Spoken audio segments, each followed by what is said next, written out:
Welcome to Kenton's videos. Enjoy the video. In this video, I will show how to make delicious fried rice on an induction cooktop. First, let's talk about preparation. You will need about 3 cups of day-old cooked rice, your choice of protein like chicken or shrimp, and about 2 cups of mixed vegetables. Make sure all your ingredients are prepped and chopped into small, manageable pieces before you even turn on your cooktop. This messy end place is key for a smooth cooking process. Now let's get cooking.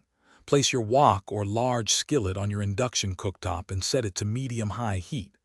Add about 1 tablespoon of a high smoke point oil like canola or peanut oil. Once hot, add your protein and cook it until it's nicely browned and cooked through. Remove the protein, then add your vegetables, stir-frying them for about 2 to 3 minutes until they are tender crisp. This ensures they retain their texture. With your protein and vegetables ready, it's time to introduce the star, the rice. Push your cooked ingredients to one side of the pan, then add about 3 cups of cold, day-old rice to the empty space.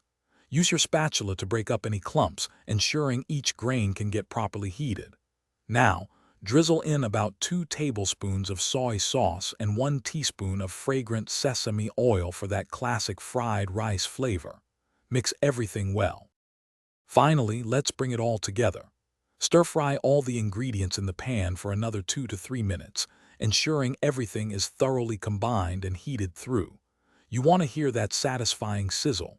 For a fresh finish, garnish your fried rice with about 1/4 cup of chopped green onions or some fresh cilantro. Serve your perfectly cooked, homemade fried rice immediately while it's hot and fresh. Enjoy your culinary creation. Thanks for watching. Consider subscribing if we helped you.